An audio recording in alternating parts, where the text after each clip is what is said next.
The sun hadn't yet crested over my worthless 500 acres when I heard their cars pulling up the gravel driveway. Right on schedule, my family's annual harvest visit, where they'd spend hours mocking my life choices while pretending to care about the family farm. I stood on my front porch, sipping coffee from my weathered mug, watching their luxury vehicles kick up dust. Dad's new Mercedes, Mom's Range Rover, and my brother David's shiny Porsche, all lined up like shining reminders of what they thought success looked like. "Still playing in the dirt?" David called out, emerging from his car in pristine loafers that had never seen a day of real work. "You know my firm's always hiring. Even with your limited qualifications." Mom brushed invisible dust from her designer pants. "Honey, we're just worried. This farm hasn't turned a profit in decades. Your grandfather would understand if you sold it." I checked my watch. 10 minutes until sunrise. "The soil tests came back again," Dad added, waving a paper from his briefcase. "Nothing but basic minerals. Not even worth farming anymore. The developer's offer is more than fair."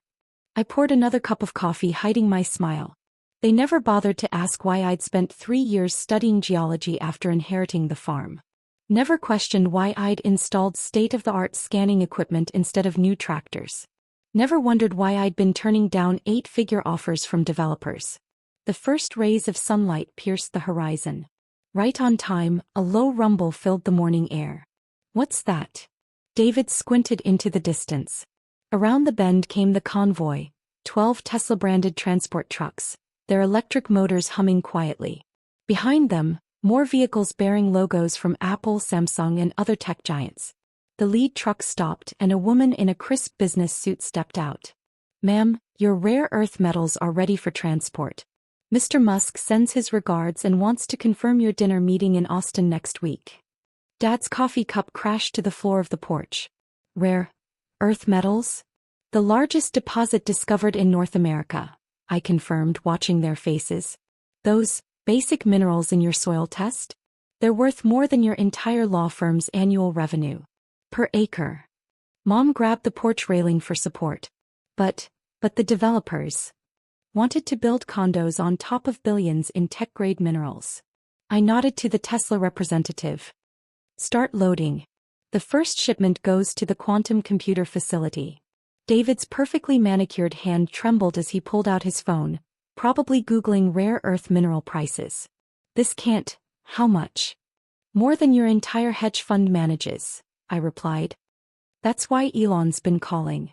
These minerals, they're essential for electric vehicles, smartphones, satellites, everything the modern world runs on." The convoy began their careful choreography, specialized equipment humming as they prepared to extract and transport minerals worth more than my family's combined net worth. "Your grandfather knew," I added, watching their shocked faces. "He studied geology too. Made me promise to wait to let technology catch up until the minerals became essential. While you all chased quick money, he taught me to play the long game." Another fleet of trucks appeared on the horizon. More tech companies, more contracts, more billions. "That's why I studied rocks instead of law," I told Dad. "Why I learned about minerals instead of mergers. The future isn't in corner offices, brother. It's right here in this worthless dirt." The morning sun fully illuminated the massive operation now unfolding across my worthless farmland. State-of-the-art extraction equipment, worth more than Dad's entire law firm, moved with precision across carefully mapped grids. Each machine represented cutting-edge technology, designed specifically for my operation. "Your quarterly projection, ma'am," my operations director, Dr. Chin, approached with a secure tablet. "Tesla's increased their order by 300%. Apple's offering an additional $2 billion for exclusive rights to the new deposit we found in the North Field." Dad's legal instincts finally kicked in. $2 billion? "Sarah, you need proper representation. My firm can." "Already handled," I cut him off, signing the digital contracts. "By the same team that negotiates Elon's Mars contracts. They work for me now." David's expensive shoes were getting muddy as he paced, frantically typing on his phone. "These mineral rights, the family trust, there must be some clause." "I had grandfather's original deed analyzed by 3 separate firms," I replied, enjoying his growing panic. "The land transfer was ironclad. While you were mocking my dirt farming, I was filing international patents on extraction methods. Mom's perfectly maintained composure cracked as another fleet of trucks arrived, these bearing Department of Defense markings. A military attaché approached, offering a crisp salute. Ms. Harrison, the Pentagon's representatives are ready for your briefing. The rare earth processing facility plans need your final approval. Processing facility? Dad's voice cracked. A $10 billion complex, I confirmed. The government's rather interested in having a domestic source of minerals crucial for weapons systems. Funny how playing in the dirt becomes national security. Dr. Chen's tablet chimed. Ma'am, the Chinese delegation has landed. They're concerned about market impact. I bet they are, I smiled. Their monopoly on rare earth elements ends today. Send them to the conference room. Let them see what real competition looks like. Through my ranch house windows, now converted into a high-tech command center, screens displayed real-time mineral prices soaring. Each blip represented another $1 million. Another tech company desperately trying to secure their supply chain. That new iPhone? I told David, who was still staring at his device. Needs my minerals. Those satellites your hedge fund relies on? Can't function without what's under this dirt. Electric cars, quantum computers, military hardware. Everything runs through this worthless farm now. But you never said. Mom whispered. You never asked. Too busy bragging about David's promotions, Dad's law partner status. Meanwhile, I was building an empire that makes their achievements look like pocket change. The military attaché cleared his throat. Ma'am, the Secretary of Defense is on the secure line. And SpaceX's lunar mining division needs to discuss their proposal. A sleek helicopter appeared on the horizon, the Department of Energy logo gleaming on its side. Below, the extraction operation continued with military precision, each machine worth more than David's Porsche collection. Your brother's hedge fund tried to buy shares this morning, Dr. Chen mentioned, checking her tablet. Along with every major investment bank in Manhattan. Not for sale, I replied loud enough for David to hear. Though I did enjoy watching them drive up the price. How much did our market cap increase in the last hour? 87 billion. We're now worth more than GM, Ford, and Tesla combined. Dad pulled out his reading glasses, desperately scanning the soil reports he'd brought, the ones that had missed the trillion-dollar deposits beneath his feet. These minerals, the concentrations can't be. Those tests were designed to find agricultural elements, I explained. Not the rare earth metals that power the modern world. Grandfather knew that. He spent years mapping these deposits, waiting for the right moment. The helicopter landed and a woman in a sharp suit emerged. Ms. Harrison, the president sends his regards. The National Strategic Reserve contracts are ready for your signature. Mom's designer purse slipped from her trembling fingers. The president. Turns out national security depends on more than just lawyers and hedge funds, I noted, watching David's face contort. Those missiles you brag about investing in? Useless without my minerals. Through the command center's windows, I could see the Chinese delegation arriving, their faces tight with barely controlled panic. Behind them, executives from Samsung, Intel, and Apple waited their turn, each carrying proposals worth billions. Remember last Christmas? Asked my family. When you all laughed about my failed career while comparing vacation homes. I had just finalized the patents that are now worth more than every property in the Hamptons. Dr. Chen's tablet chimed again. Stock market's opening. Our IPO would be the largest in history. If we were selling, I added, watching David practically vibrate with frustrated greed. Which we're not. Some things are worth more than quick profits. Isn't that right, brother?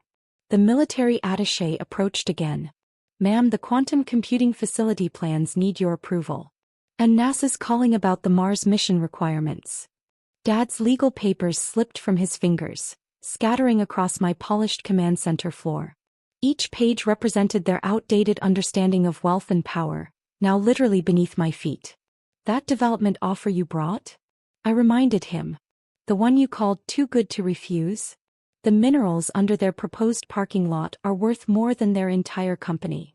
Another fleet of trucks appeared, these bearing European Union markings. Behind them, representatives from Japan, South Korea, and India waited their turn. each hoping for a piece of what my family had dismissed as worthless dirt. "Should I have your usual suite prepared in Washington?" Dr. Chen asked. The Joint Chiefs want to discuss the new defense applications. And Silicon Valley's leaders are requesting another strategic summit. After the Chinese delegation, I nodded. Let them see what real negotiation looks like. Mom finally found her voice. "All those years, while we were pushing you to get a real job, I was building something bigger than you could imagine," I finished. Funny how playing in the dirt works out sometimes. The morning sun now fully illuminated my empire, both the visible operation above ground and the invisible wealth beneath. Each acre worth more than my family's combined lifetime earnings, each mineral deposit more valuable than the corporations they'd spent their lives serving. My family followed me into the command center's main conference room, their designer clothes now dusty from the morning's revelations.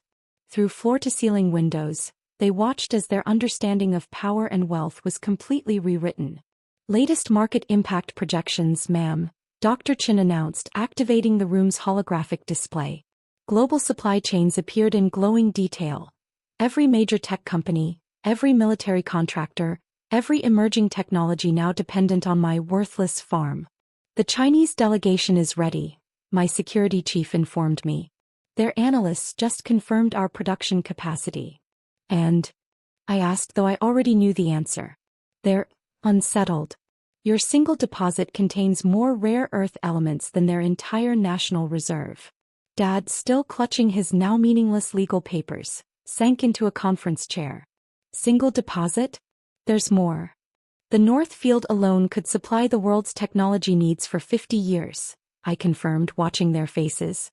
"The East section? That's where the really valuable materials are." The hologram shifted, showing global mineral prices spiking in real time. Each upward tick represented billions in market value, decades of technological advancement, a complete reshaping of global power dynamics. "Ma'am," my assistant interrupted, "Mark Zuckerberg is holding on line 1.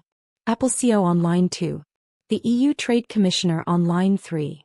"Tell them they'll have to wait," I replied. "The Joint Chiefs get priority on the quantum-grade materials."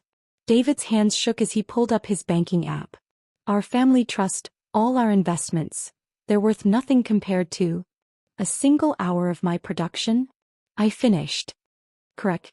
That merger you were so proud of last month? I spend more on coffee for my staff."